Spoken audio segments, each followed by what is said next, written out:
सहनो भुनक्तु सह वीर्यं करवावहै तेजस्विनावधीतमस्तु मा विद्विषावहै। ओम शांति शांति शांति।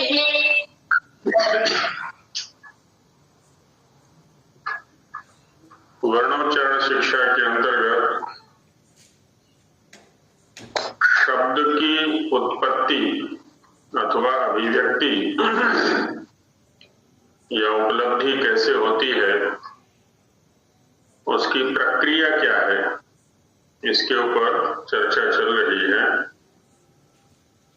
कल एक वाक्य पर चर्चा की गई, आकाश वायु प्रभव शरीरात् समुच्चरन् वक्त्रमुपैति नादः स्थानांतरेषु प्रविभज्यमानो वर्णत्वमागच्छति यः स शब्दः। तो पहले देख लेते हैं ये वाक्य समझ में आया है या नहीं।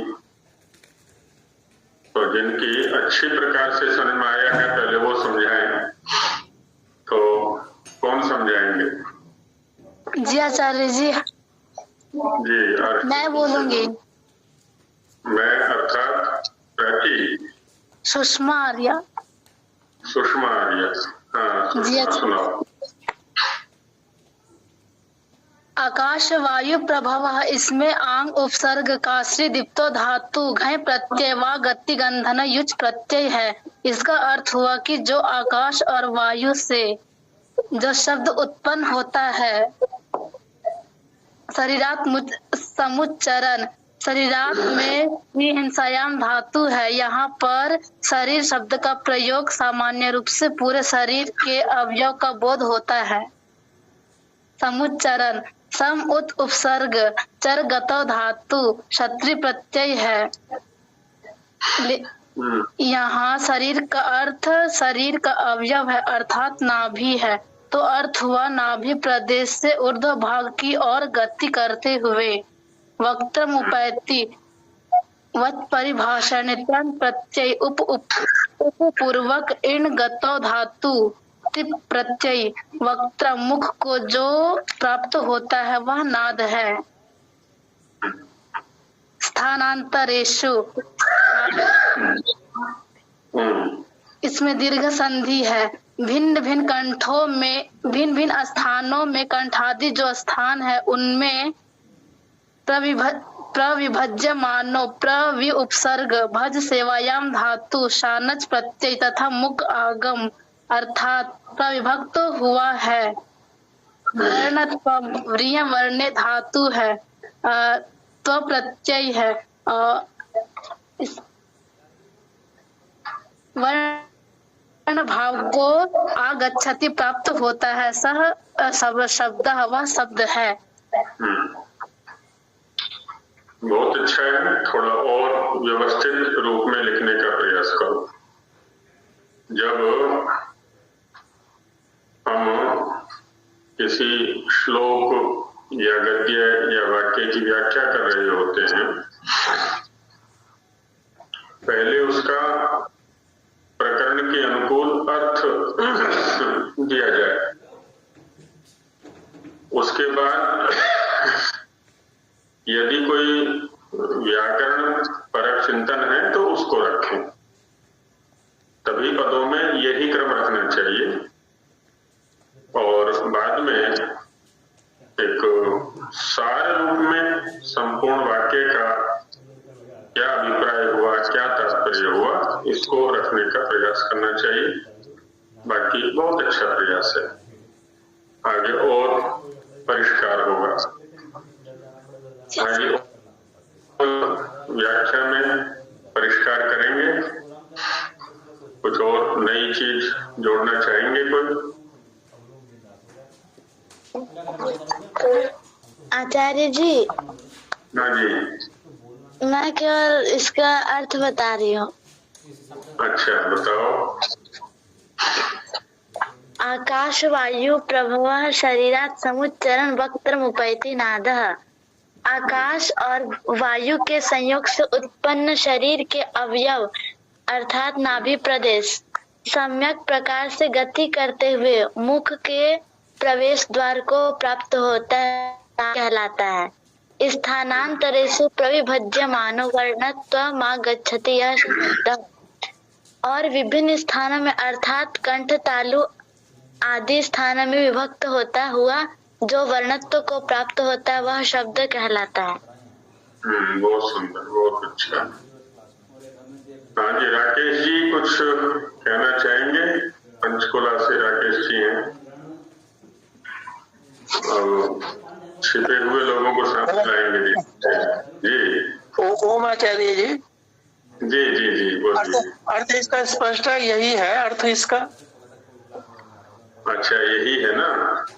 हाँ जी। आकाश वायु प्रभवा में क्या समास होगा? आकाश वायु के संयोग से प्रभवा उत्पन्न। समास क्या होगा? है जी जी। समास क्या होगा? समास आकाश वायु प्रभवा में समास क्या होगा? ये भुवा भुवा प्रभवा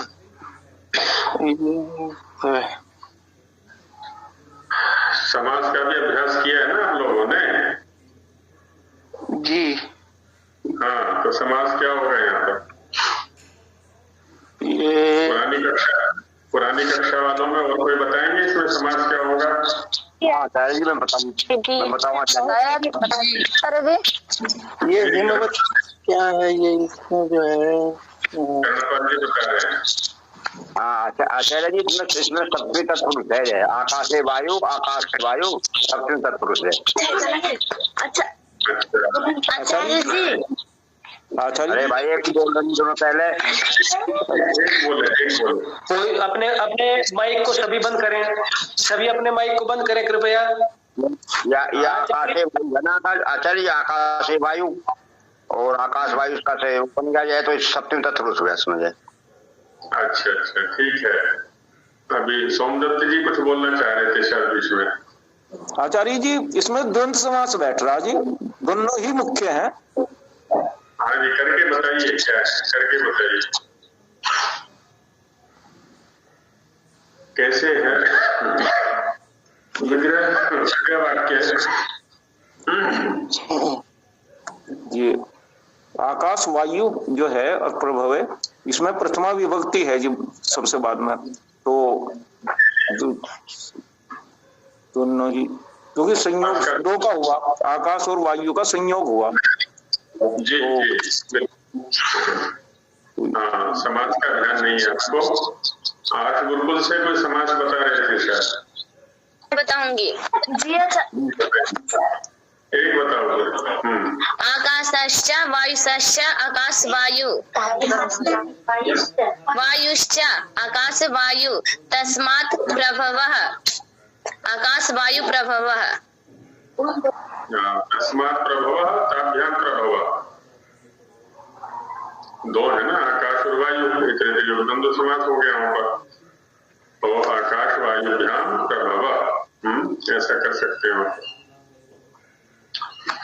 चलिए, अब इन्हीं को कुछ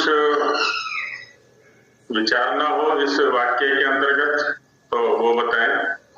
कोई शब्द समझ में नहीं आ रहा हो, कोई स्पष्टता न हो तो आचार्य जी बोलिए।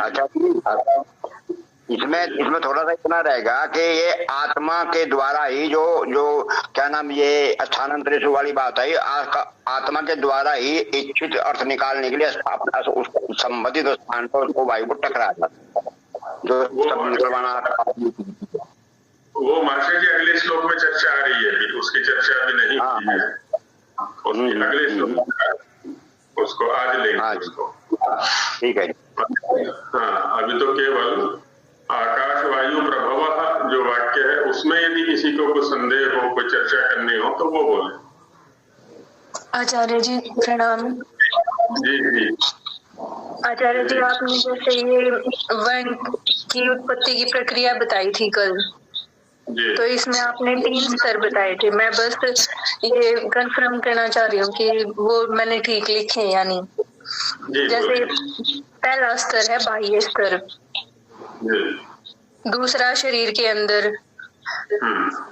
अंदर जैसे नाभि से जो वायु है वो ऊपर की ओर जाती है, उसको नाद बोलते हैं, और फिर वो स्थानों पर धारण की जाती है, मतलब कंठ, तालु इस तरीके से धारण की जाती है। वो शरीर के अंदर का ही पार्ट है, मतलब दूसरा स्तर ही है ये। जी बिल्कुल। और तीसरा स्तर जो है वो बाहर प्रकट होता है, बाहर प्रकट होते होकर वो शब्द बन जाता है। जी बिल्कुल ठीक है। तो सर यही 3 स्तर है ना? जी बिल्कुल। जी गुरु जी। तो अब आगे बढ़ते हैं, यदि और का कोई कार्य ना हो तो आगे बढ़ते हैं। यहाँ जो प्रथम पद है आकाश वायु प्रभव, इसका संबंध सामान्यतः बाह्य देश के साथ है, जैसी कल चर्चा की गई थी कि वक्ता जब किसी शब्द का उच्चारण करता है तो आकाश अधिकरण बनता है, आधार बनता है, स्थान देता है, और वायु वाहन बनता है। आकाश के अंदर वायु वाहन बन करके उस शब्द को लेकर श्रोता तक पहुंचाता है। तो हम कह सकते हैं कि आकाश और वायु के माध्यम से ही श्रोता को किसी शब्द की उपलब्धि होती है। यही घटना अंदर भी घटती है। अंदर भी यदि आकाश ना हो और वायु ना हो तो जब हम ये कह रहे हैं ना शरीरात् समुच्चरण, अब शरीर से ऊपर की ओर उठना, किसका उठना? वायु का उठना। वहां भी आकाश चाहिए, वहां भी रिक्तता चाहिए, तभी वो वायु ऊपर की ओर उठेगा। और जब मुख में प्राप्त हुआ वहां पर भी रिक्तता चाहिए।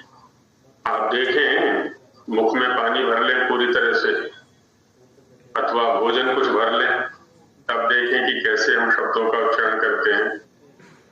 तो वहां पर भी आकाश होना चाहिए और वायु भी होना चाहिए तभी।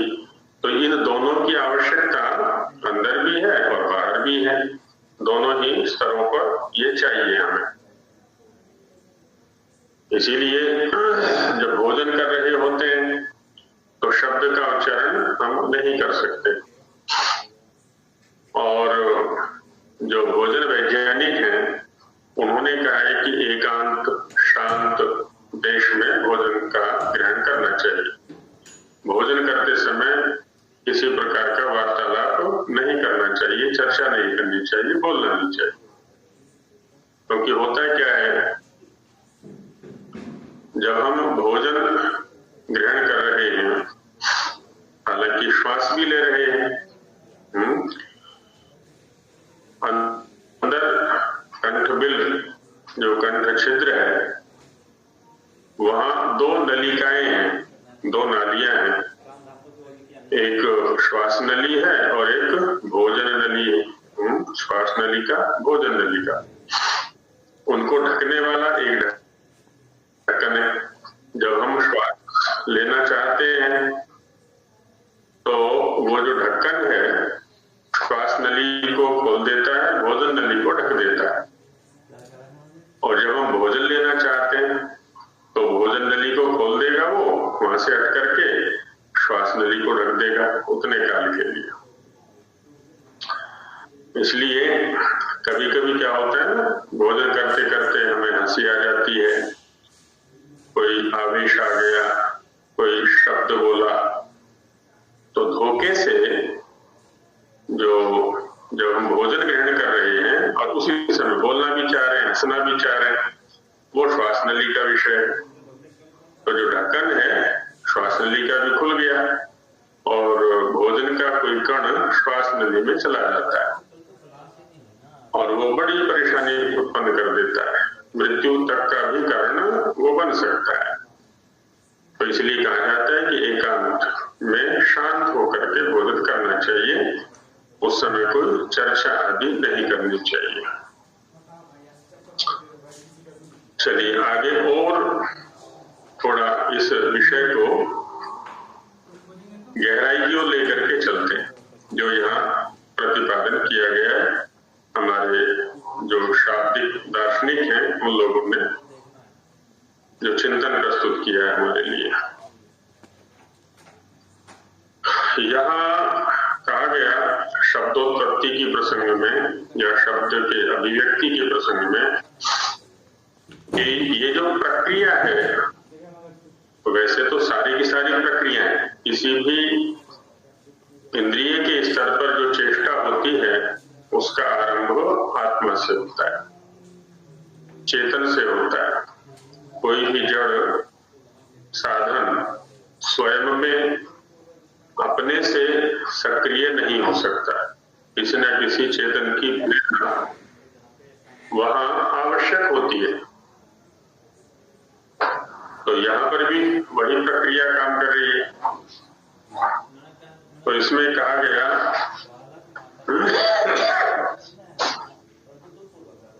आत्मा बुद्ध्या समेत्यर्थान,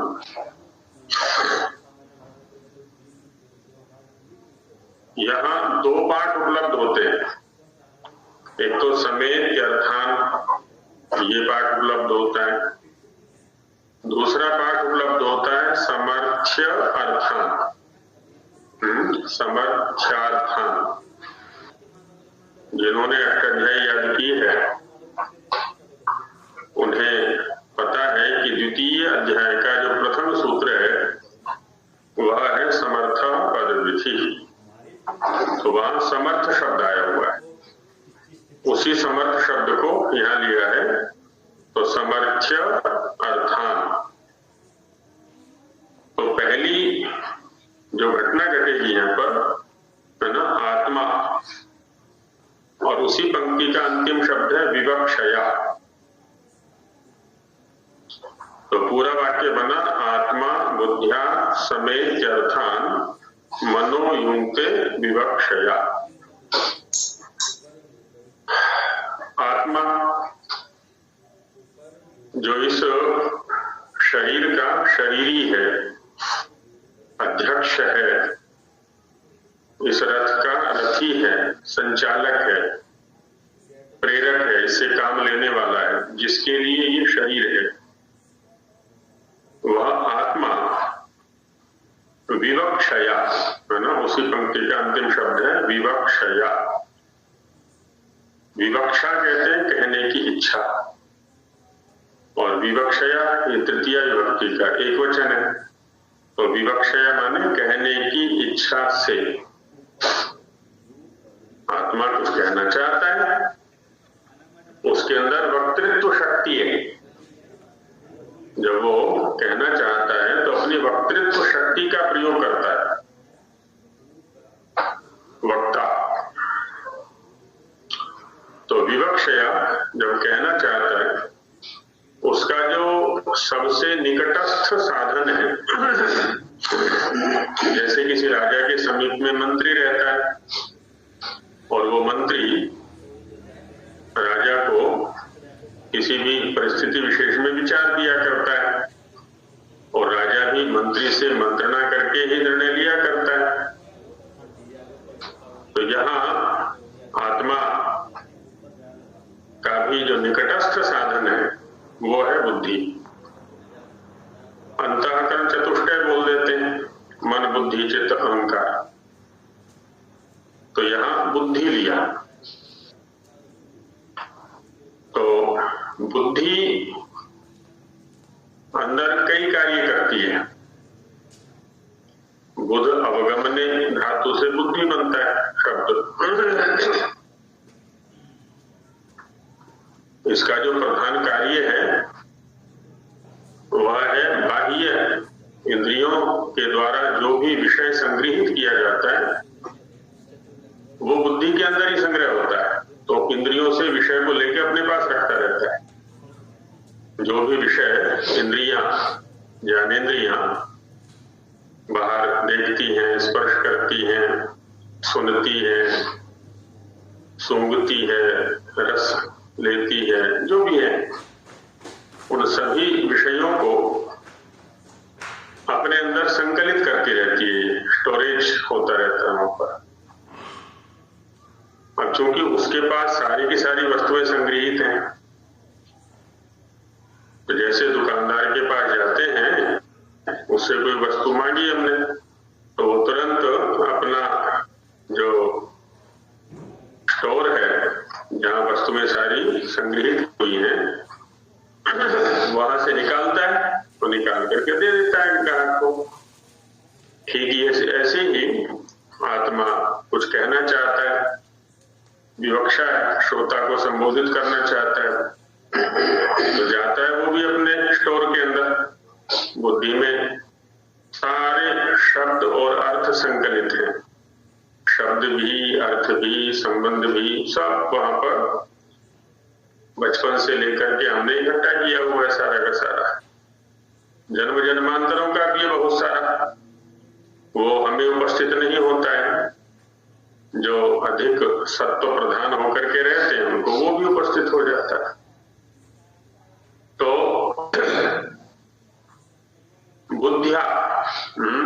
बुद्धि के माध्यम से अर्थान समेत्य, अर्थों को समेति, समेति माने प्राप्त करता है, सम माने सम्यक रूप से और एति माने प्राप्त होता है। तो बुद्धि के माध्यम से अर्थों को प्राप्त करता है और अर्थों को प्राप्त करके वहां सामंजस्य बनाया जाता है, किस शब्द का क्या अर्थ है, किस अर्थ के लिए कौन सा शब्द युक्त है, क्योंकि बुद्धि के पास में अर्थ भी है और शब्द भी है। जब जब हमने जाए, अपने बचपन में जाए, हम शैशव काल में जाए, उस समय में जाए जब सर्वप्रथम हमने शब्द सुना था। बुद्धि तो थी हमारे पास, समझने की शक्ति तो थी, इंद्रियां भी, ज्ञानेंद्रियां काम कर रही थी हमारी। तो हमारी माता जी ने या पिताजी ने या दादी जी ने, जिन्होंने भी शब्द बोला होगा, कुछ ना कुछ पुकारा होगा, देखो तुम्हारे पिताजी आ गए, अरे ये छोटा भाई है, ये माता जी है। अब यहाँ शब्द का भी उच्चारण हो रहा है और साथ में अर्थ की ओर संकेत भी हो रहा है। तो हम माने जो शिशु है वो शब्द का भी ग्रहण कर रहा है प्रथम वक्ता से और उसके संकेत से उस शब्द के अर्थ का भी ग्रहण कर रहा है और इन दोनों में संबंध भी बिठा रहा है। ओहो, देखो ये माता शब्द बोला है और माता शब्द का ये अर्थ है। माता और अर्थ में तो मेरे सामने ये बैठी हैं, ये अर्थ है। आगे से जब कभी भी माता शब्द का उच्चारण होगा, इसका मतलब ये जो मेरे समीप में है, मेरे सामने है, इनका ग्रहण करना है मुझे। थोड़ी देर बाद पिताजी शब्द सुनाई पड़ता है, अच्छा ये पिताजी शब्द है और इसका अर्थ ये है, जो मेरे सामने खड़े हुए हैं ना, कुर्ता धोती पहन करके या पैंट शर्ट पहन करके, जो भी है, एक आकृति विशेष उसके बुद्धि में गृहीत हो जाती है उस शब्द के साथ में। तो ऐसे क्या है, नए नए शब्द सुनता रहता है, उसके साथ में अर्थों का भी ग्रहण होता रहता है। इन दोनों का परस्पर संबंध भी बुद्धि में संकलित होता रहता है। अब पूरे जीवन यही चलता रहता है, कुछ नए शब्द आते हैं, कुछ नए अर्थ आते हैं, उनके संबंध आते हैं और पहले से भी हमारे पास संयुक्त हैं। अब जब भी हम कुछ बोलना चाहेंगे, क्योंकि सारा शब्दकोश हमारे पास है, तो उन्हीं में से देख लेते हैं। कभी हम पिताजी बोलना चाहेंगे, तुरंत अर्थ निकल के भी साथ में आएगा, बुद्धि के माध्यम से संयोजन होकर के, और फिर आगे उसकी अभिव्यक्ति की प्रक्रिया चालू हो जाती है। या कोई भी शब्द है, किसी फल का नाम है, नगर का नाम है, पुस्तक का नाम है, भवन का नाम है, ग्राम का नाम है, सब उसमें संकलित है। समर्थ्य जहां पाठ है वहां पर ये अर्थ बनेगा समर्थन करके। समर्थन करना क्या होता है कि इस अर्थ के साथ में इस शब्द का संबंध है, संगति लगा करके। तो आत्मा बुद्धि के माध्यम से अर्थान समेति अर्थों को प्राप्त करता है। पहले तो किस अर्थ को बोलना है, किस अर्थ के लिए बोलना है, तो वहां संगति बना करके दूसरा साधन है उसका मन। तो मनोयुक्ते ना, मन को नियुक्त करता है कि देखो भाई मैंने स्टोर में से इस अर्थ को लिया है, इस शब्द को लिया है, और ये जो सामने मेरे श्रोता है ये अर्थ इस शब्द के माध्यम से मैं उस तक पहुंचाना चाहता हूं। इसमें तुम मेरा सहयोग करो, तुम मेरे साधन हो। तो जैसे हम कहीं जाने के लिए अपना साधन उठाते हैं, मोटरसाइकिल या कोई कार उठाता है या कोई साइकिल उठाता है या पैदल ही चल देते हैं, पैरों को प्रेरित किया जाता है। तो यहाँ मन को युक्त करता है, मन को उस कार्य में लगाता है कि इस अर्थ के लिए यह शब्द है और इस शब्द के माध्यम से हम श्रोता को इस अर्थ का बोध करा सकते हैं, कराना चाहते हैं। तो चलो इस कार्य को संपन्न करो। तो मन की नियुक्ति हो जाती है उस कार्य में। मन भी स्वयं उसको संप्रेषित नहीं कर सकता श्रोता तक। तो मनः कायाग्निम आहन्ति, मन जो है फिर कायाग्नि, काय माने शरीर, शरीर में रहने वाला जो अग्नि है ना, अग्नि के बहुत सारे कार्य हैं शरीर के अंदर, और उन सभी अग्नियों में प्रधान जो अग्नि है वो है जठराग्नि। शरीराग्नि बोल देते हैं उसको, पाचक अग्नि बोल देते हैं या पाचन अग्नि बोल देते हैं। उसको प्रताड़ित करता है, उसको प्रेरित करता है ना। मनः कायाग्निम आहन्ति, आहन्ति माने आघात करता है, उसको प्रताड़ित करता है। और जब कायाग्नि को प्रताड़ित किया जाता है तो स माने कायाग्नि, वो जो शरीराग्नि है वो प्रेरयति मारुत। वहां विद्यमान जो मारुत है, मारुत माने वायु, उस मारुत को, उस वायु को प्रेरित करता है जठराग्नि, कायाग्नि। और जब मारुत प्रेरित हुआ तब अब ऊपर वाली घटना घटती है, जो ऊपर वाले श्लोक में हम चर्चा करके आए थे कल, उसी बात को दूसरे शब्दों में बता दिया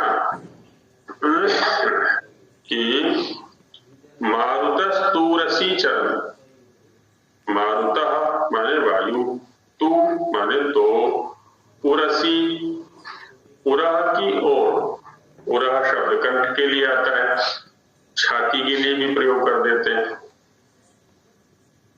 तो छाती की ओर कह लें या कंठ की ओर कह लें, है ना, संकेत कर दिया जाता है। जो लक्ष्य है हमारा कहीं गंतव्य है का जाने का, तो उधर के किसी नगर को संकेत कर देते हैं हम। दिल्ली की ओर जा रहे हैं, है ना, या चंडीगढ़ की ओर जा रहे हैं, करनाल की ओर जा रहे हैं। तो उरस, उरसी चरण, उरस की ओर चरण, वहां आया था शरीरात वक्त्रम उपैति, है ना, समुच्चरण, ऊपर की ओर गति करता हुआ चरण। मंदम जनयति स्वरम, पीछे था नाद, वक्त्रम उपैति नाद, वहां नाद शब्द का प्रयोग किया गया था। और यहाँ पर मंद, कहीं मंद्र शब्द का भी पाठ हो सकता है। मंद्र माने गंभीर, जिसको नाद शब्द से कहा पीछे, और मंद माने धीमे। स्वरम माने ध्वनि, स्वर शब्द यहाँ ध्वनि के लिए है। जनयति उत्पादयति, तो वह मारुत कंठ की ओर चलता हुआ, पुरह की ओर चलता हुआ मंदम स्वरम जनयति, है ना, मंद स्वर को, एक धीमे स्वर को, एक नाद को उत्पन्न करता है।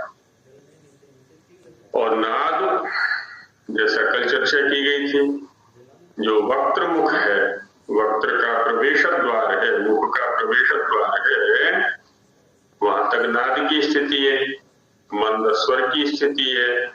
उसके बाद वो भिन्न भिन्न स्थानों पर, भिन्न भिन्न किस स्थान पर जाकर के आघात करेगा, ये भी आत्मा के विवक्षा और प्रयत्न के ऊपर निर्भर है।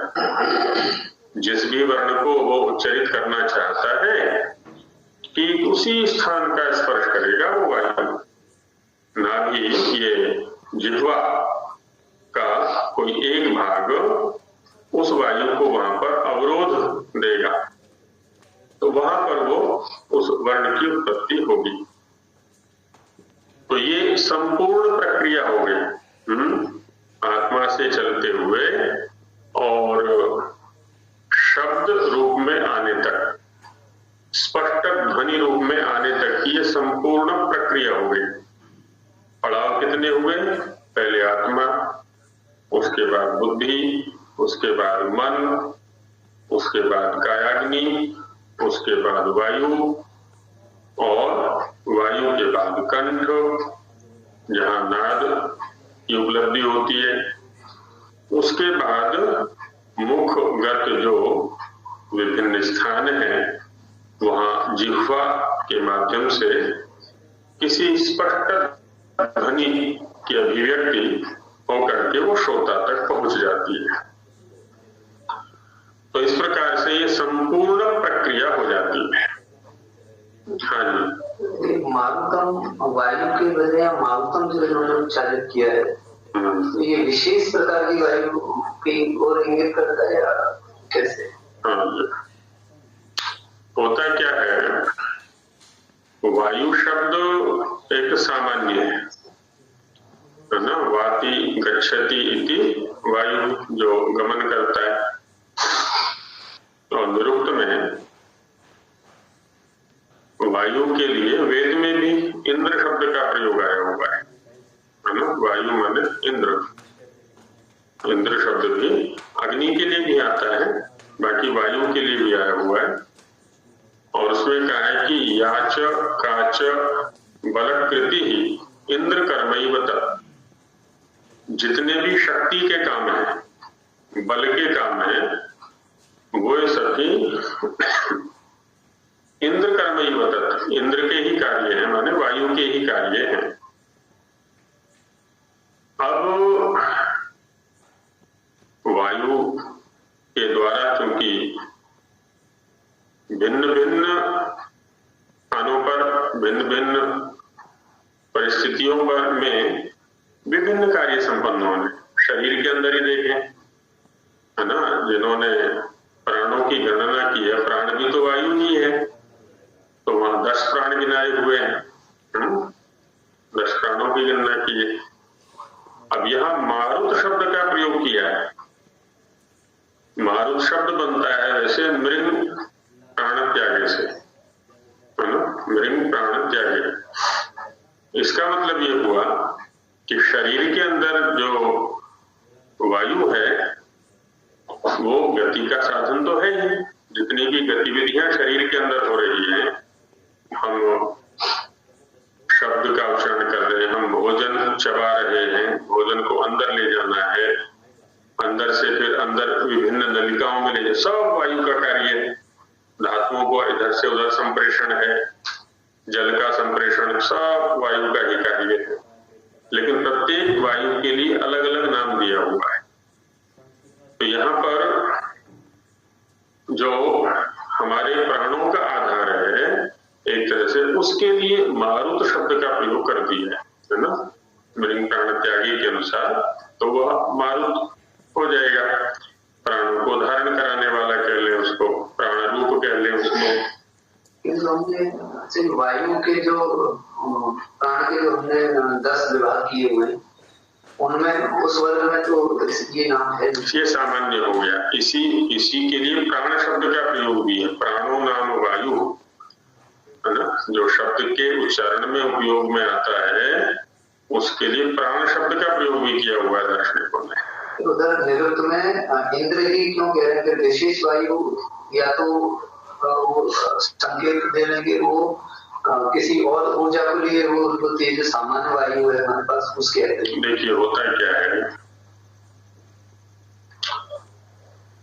हमारा जो तंत्र है शरीर का वो ऊपर वाले विभाग से संचालित होता है ना। इसको बोलते हैं ऊर्ध्व जत्रु।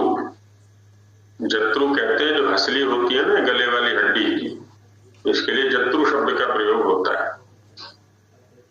तो इससे ऊपर वाला जो विभाग है ना, उसको ऊर्ध्व जत्रु ऐसा प्रयोग कर देते हैं। और सारी ज्ञानेंद्रियां ऊपर है, मस्तिष्क भी ऊपर है ना, और हम भी ऊपर ही रहते हैं। हमारा जो रहने का स्थान है ना वो भी ऊपर ही है। और आयुर्वेद के अंदर जो रोगों की गणना की गई है, वात पित्त कफ, वातजन्य 80 रोग है ना, और वात पित्त और कफ, पित्तजन्य 40, कफजन्य 20, ऐसे एक अनुपात रखा हुआ है उन्होंने 80, 40 और 20 का। ऊर्ध्वजत्रु जितने रोग होते हैं उनमें वात की प्रधानता बताई गई है, माने ज्ञानेंद्रियों से संबंधित मुख्य रूप से। इसीलिए लोक में जब आपस में दो का झगड़ा होता है तो क्या कहा जाता है, तेरी हवा खराब हो रही है, तेरी हवा निकाल दूंगा, तेरी हवा ठीक कर दूंगा। माने वात विकृत हो गया है, और वात विकृत हो गया है इसके कारण से तुम बोलना कुछ चाहते हो और बोला कुछ जा रहा है। और यदि बात को ठीक कर दिया जाए, जो वात जन्य विकृति है उसको ठीक कर दिया जाए तो तुम ठीक व्यवहार करने लगोगे। तो ऊर्ध्वजत्रु जो रोग है वो वायु के अधीन है सारे के सारे। तो इंद्र का तो कहते हैं परमेश्वरीशाली को। अब ये विषय जो है ना भिन्न स्वरूप धारण कर सकता है। अब परमेश्वरीशालिता, मस्तिष्क ठीक होगा तो सब कुछ रहता है, मस्तिष्क ठीक नहीं है तो कुछ भी ठीक नहीं है। तो इस तरह से प्राण कह लें या मारुत कह लें, यहाँ पर बात एक की है। कल वाली आचार्य शंकर जी उसको आकाश आयोग प्रभाव यस्य यस्य सदा शब्द। तो मैं अपने वाले उत्तर को पुष्ट करने के लिए करना चाह रहा था। आकाश वायु प्रभव यश में स शब्द। अब शब्द को यहाँ जब हम ले रहे हैं तो थोड़ी आपत्ति हो रही है कि या तो हम यहाँ पर न्याय लगाएं भावी संज्ञा का, क्योंकि यहाँ पे बाधा बन रहा है हमारा ये वक्र मुखी नाद। अभी शब्द अगर भाभी मानना चाहें तो नाद ले लें अथवा शब्द ले लें, उसमें कोई अधिक अंतर नहीं पड़ने वाला है। क्योंकि नाद के लिए भी आकाश वायु चाहिए। नाद भी क्या है ना, एक प्रकार का शब्द है, वो अव्यक्त है, इतना है। शब्द हम उसको कह रहे हैं जो व्यक्त है, स्पष्ट है, जो कि वह भी शब्द ही है एक प्रकार का। अच्छा, आकाश और वायु वहां पर भी अपेक्षित है, बाहर तो अपेक्षित है ही। मैं उसी में आ रहा था कि नाद जब हम कह रहे हैं तो शब्द की तो निवृत्ति अभी हम मान लेते हैं कि शब्द तो व्यक्त था, इसलिए अभी यहाँ अव्यक्तता है तो उसकी निवृत्ति कर लेते हैं। अब नाद तक रहते। अब जब नाद है तो इसका मतलब शब्द जन्य नहीं हुआ, जनित हुआ नहीं, क्योंकि उसको अभी कोई यंत्र नहीं मिला जहाँ पे वो जन्म होना है उसका। तो अभी सिर्फ वायु ही है। तो अब हम ऐसा ले लें कि वायु है, वायु के कारण से जन्म होगा इसका, वायु भी जन्म देगी इसको विशेष यंत्र पे। तो इस नाद में वायु है और वायु नाद में है, दोनों एक दूसरे में अभी निहित है, अलग नहीं कर सकते। तो हम आकाश वायु प्रभव इसको यस्मिन करके दिखाएं कि भाई जिसमें जिस नाद में आकाश वायु है वो ऊपर आप कहना चाह रहे हैं कि आकाश और वायु है जिसमें, इसको इसको थोड़ा स्पष्ट कर लेते हैं कि आकाश किसको कहते हैं हम? अधिकरण को, आधार को, जहां हम या कोई भी द्रव्य गमनागमन करता है, आवागमन करता है, गति करता है। तो वायु में आकाश या आकाश में वायु, है ना? तो आकाश अधिकरण के रूप में हो गया, ये स्पष्ट होना चाहिए। अच्छा, दूसरा क्या है, वायु और शब्द में थोड़ा सा ये अंतर करेंगे। वायु या नाद कह लें, या वायु और शब्द कह लें, जो भी कह लें उसको। वायु क्या है? वाहन है नाद का अथवा शब्द का, कोई भी ले लें हम उसको। शब्द हम उसको कह रहे हैं जो मुख के बाहर श्रोता तक पहुंचता है ना? जबकि आंतरिक भी शब्द ही है। अभी जब और थोड़ा दार्शनिक जगत में हम प्रवेश करेंगे तो वहां पता चलेगा कि आत्मा से लेकर के और श्रोता तक पहुंचने तक जो कुछ भी है वो शब्द ही है। तो इतना है कि अंदर जो है वो अव्यक्त स्थिति में है और बाहर जो है वो व्यक्त स्थिति में आ गया या विकृत स्थिति में आ गया। हम ये भी कह सकते हैं कि जो अंदर है वो प्राकृत स्थिति में है और बाहर जो है वो विकृत स्थिति में आ गया। तो इसलिए आकाश तो स्थान हो गया, वायु वाहन हो गया, शब्द या नाद उस पर आरूढ़ होकर के आगे गति करता है। इसलिए आकाश और वायु के माध्यम से नाद की उपलब्धि होती है अथवा शब्द की उपलब्धि होती है। ये कहना अधिक व्यावहारिक सा दिखता है।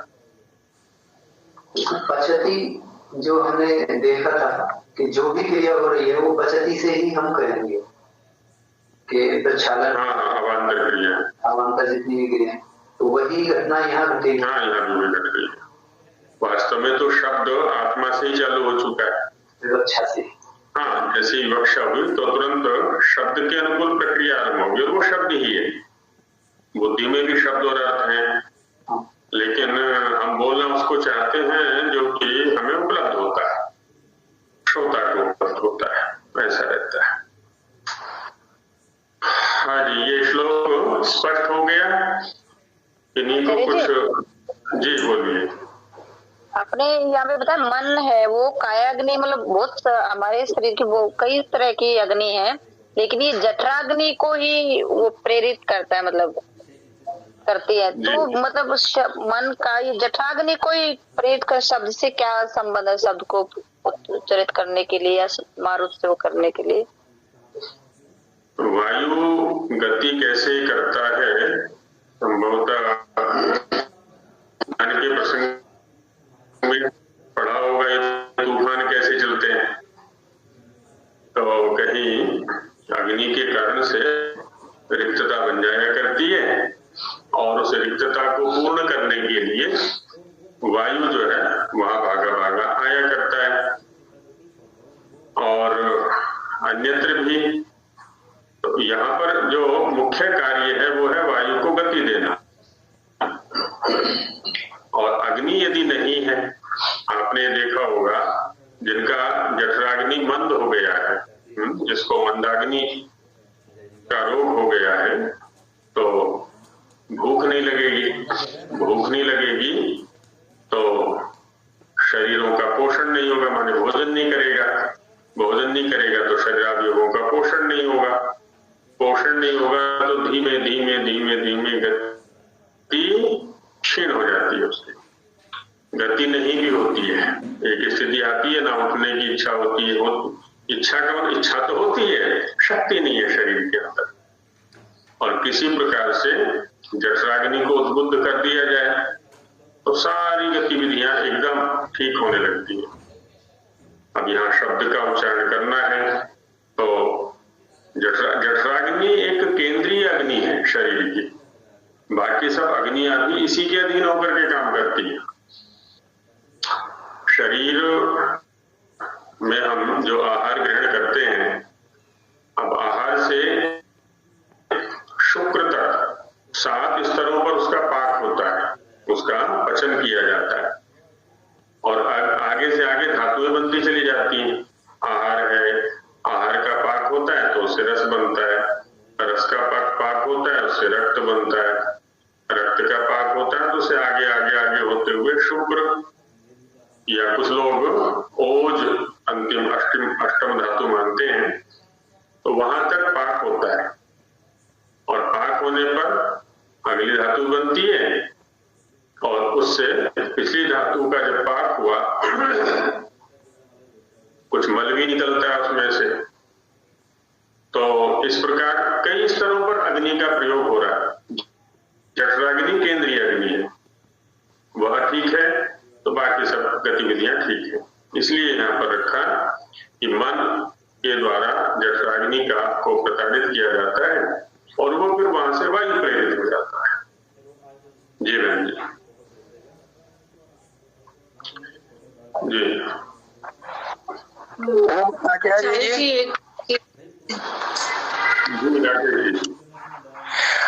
आचार्य जी जो इसे अभी आकाश वायु प्रभवा में समास की बात हुई थी,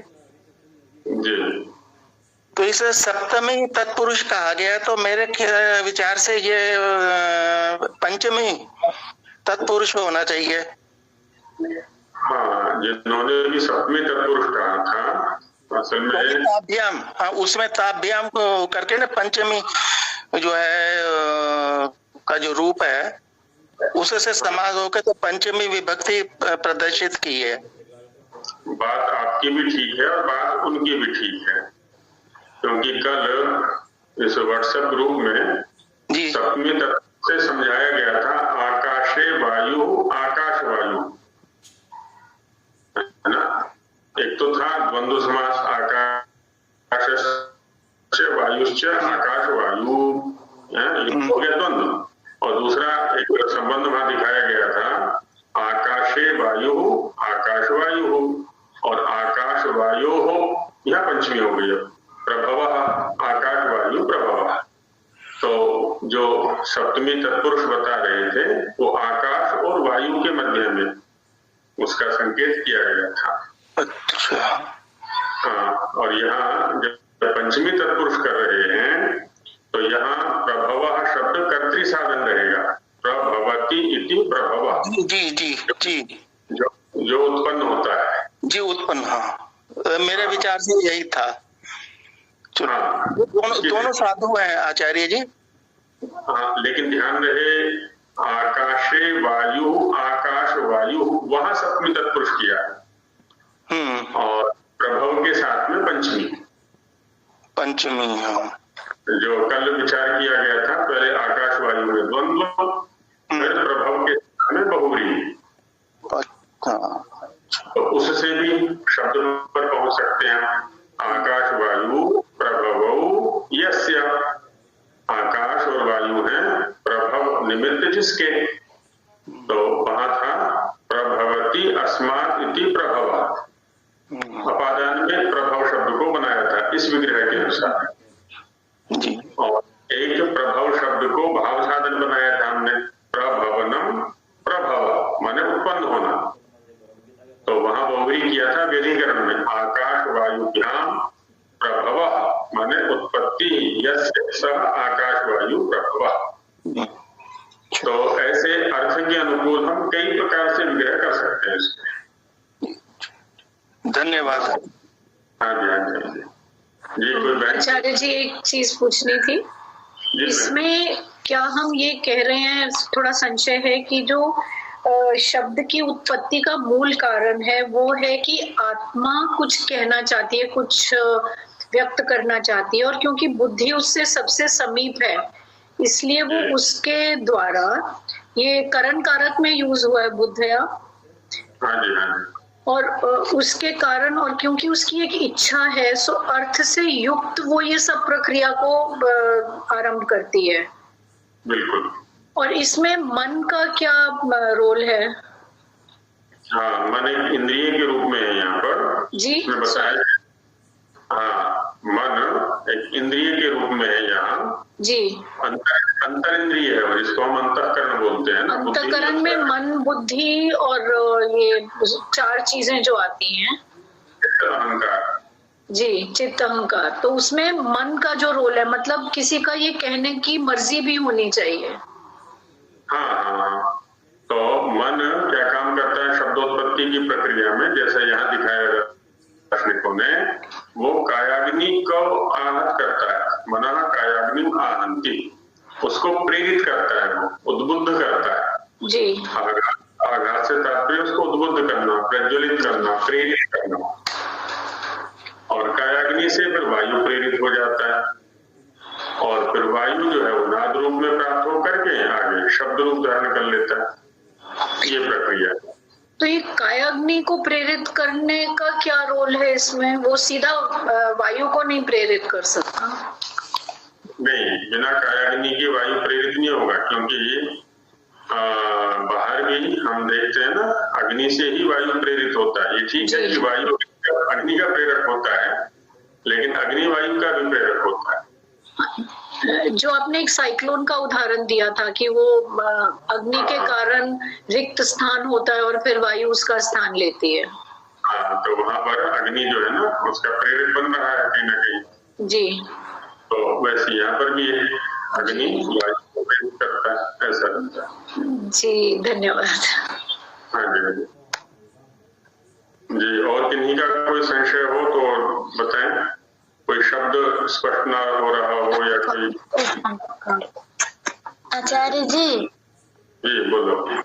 मनः कायाग्नि माहंति, इसका अर्थ क्या होगा इस पंक्ति का? मनः माने मन, कायाग्नि कायस्य अग्नि कायाग्नि तम, काय माने शरीर है ना। अष्टाध्यायी में सूत्र आया है निवास चिति शरीरों समाधानेश्वादेश का, तृतीय अध्याय में सूत्र आया हुआ है, तो वहां पर काय शब्द बनता है। चीयते सब काया, काय माने शरीर। तो शरीर में रहने वाला जो अग्नि है, जो प्रधान अग्नि है, उसको आहंति, आहंति माने प्रेरित करता है, प्रताड़ित करता है, उसको आघात देता है, उसको धक्का देता है उसको। और कायाग्नि मारुत को माने वायु को प्रेरित करता है, शरीरस्थ वायु को, प्राणवायु को। ये तात्पर्य है। तो सभी को स्पष्ट हो गया है ये, ऐसा अनुमान किया जा सकता है। अभी अधिक व्याकरण प्रक्रिया में नहीं जा रहे हैं, नहीं तो एक एक शब्द का अपना एक व्याकरण प्रक्रिया है, उसको लेंगे तो फिर जो श्लोक का या वाक्य का तात्पर्य है उससे भटक सकते हैं थोड़ा, क्योंकि अभी व्याकरण का उतना अनुभव या अभ्यास नहीं है पाठक वर्ग में। कुछ का है, कुछ लोग गहराई में जा सकते हैं, लेकिन कुछ के लिए उबाऊ विषय हो जाएगा वो। इसलिए अधिक संधि समास या सिद्धि व्युत्पत्ति आदि पर अभी नहीं जा रहे। थोड़ा व्याकरण का अभ्यास करेंगे आगे चल के तो फिर पकड़ में आ जाएंगे वो चीजें। आचार्य जी। हाँ जी बोलो।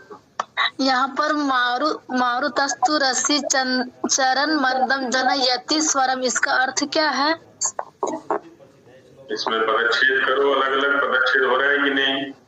मारुतः तु पुरसी है ना, मारुतः माने वायु, वायु तु मरुतो, उरसी माने उरस की ओर, छाती की ओर, कंठ की ओर, चरण माने गच्छन, गति करते हुए, मंदम माने धीमे, स्वरम स्वर को, ध्वनि को, जनयति उत्पादयति उत्पन्न करता है ना। ये अर्थ हो गया इसका। तो ये शब्दोत्पत्ति की प्रक्रिया हो गई। अब आगे जो श्लोक आ रहा है वो थोड़ा और अधिक गंभीर आशय को लिए हुए है। हम सभी शब्दों का प्रयोग करते हैं, जन्म दिन भी उठने से लेके सोने तक। कुछ भी सोते समय भी बोलते हैं ना, बड़बड़ाते रहते हैं, सोते समय भी चैन नहीं होता है। लेकिन इन शब्दों का प्रयोग हम क्यों करते हैं पता नहीं है, इसलिए करते हैं पता नहीं है, कैसे करते हैं ये भी पता नहीं है। हमारी स्थिति प्रत्येक इंद्रिय की चेष्टा करते समय देखा देखी की हुआ करती है। जैसे हम आजकल देखें तो आजकल तो और अधिक हो गया है। किसी से पूछें ये कपड़े क्यों पहनते हो, तो क्या उत्तर देता है वो, फैशन है। आजकल यही चल रहा है।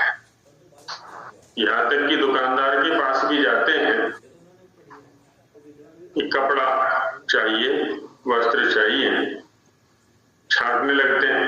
अजी आजकल तो यही साड़ी अधिक चल रही है, आजकल तो यही पैंट शर्ट या यही कुर्ता पजामा अधिक चल रहा है, ये रंग ज्यादा चल रहा है आजकल। पार्टियों में जो जाते हैं ना, इन्हीं कपड़ों को पहन के जाते हैं। अब क्यों पहना किसी ने, इससे कोई लेना देना नहीं। देखा देखिए, कहीं विवाह आदि का प्रसंग है, भोजन देना है, हलवाई से बातचीत होती है। अजी आजकल तो ये भोजन ज्यादा चल रहा है, आजकल तो खड़े होकर के आजकल बैठ के खाने वाला समय तो जा चुका है। खड़े होके खाने तो कुर्सियों पर बैठ करके भी नहीं है, खड़े होके है ना, स्टैंडिंग। अब क्यों है जी स्टैंडिंग, उसका लाभ क्या है, उसकी हानि क्या है, कोई लेना देना नहीं उससे। पढ़ाई के क्षेत्र में जाएं, अजी आजकल तो सब इंजीनियर बनना चाहते हैं, डॉक्टर बनना चाहते हैं। क्यों बनना चाहते हैं जी, अब चूंकि पड़ोसी के बच्चे ने वो किया इसलिए हमारे बच्चे को भी यही करना चाहिए। पड़ोसी के बच्चे को ऐसी नौकरी मिली है इतने पैसे वाली, तो हमारे बच्चे को भी मिलनी चाहिए। तो देखा देखी। यदि अपनी संपूर्ण गतिविधियों पर दृष्टिपात करें तो क्या हमारी कोई भी क्रिया बुद्धिपूर्वक चल रही है, सोच विचार करके हम कर रहे हैं? क्या पढ़ना चाहिए, क्यों पढ़ना चाहिए, क्या खाना चाहिए, क्यों खाना चाहिए, क्या पहनना चाहिए, क्यों पहनना चाहिए, कैसा घर होना चाहिए, क्यों होना चाहिए, कैसा वाहन होना चाहिए, क्यों होना चाहिए। क्या मन बुद्धि का प्रयोग हम कर रहे हैं वहां पर? लगभग नहीं कर रहे। पैसा कमाने वाला चाहे वो अध्यापन क्षेत्र में है या अन्य क्षेत्र में है, बैंक बैलेंस बढ़ना चाहिए। मेरा जो बैंक अकाउंट है ना, उसमें नंबरिंग बढ़ती रहनी चाहिए हर महीने। लाख, 2 लाख, 4 लाख, 5 लाख ज्यादा से ज्यादा प्राप्त करने के लिए आंदोलन भी करता है। क्यों प्राप्त कर रहे हो भाई अधिक से अधिक?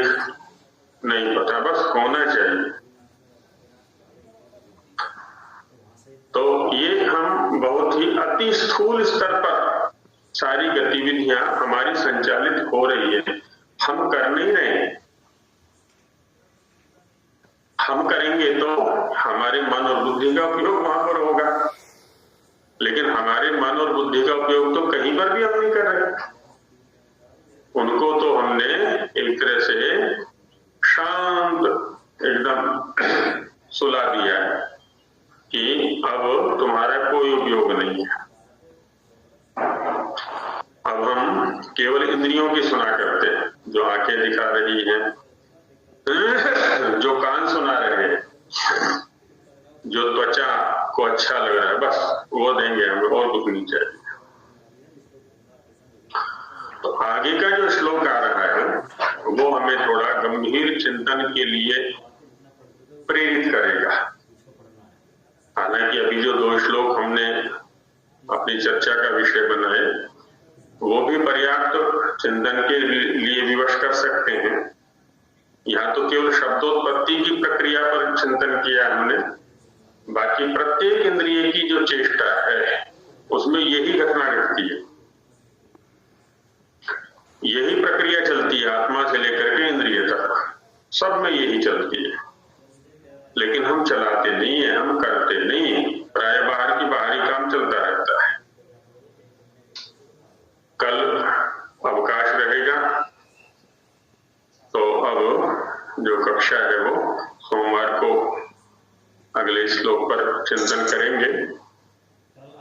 हमारे 4 या 5 श्लोक हो चुके हैं, तो सोमवार को इन 5 श्लोकों का सार लिख करके लाएं, संस्कृत में लिखें, शब्दार्थ महाभारत आदि के साथ में।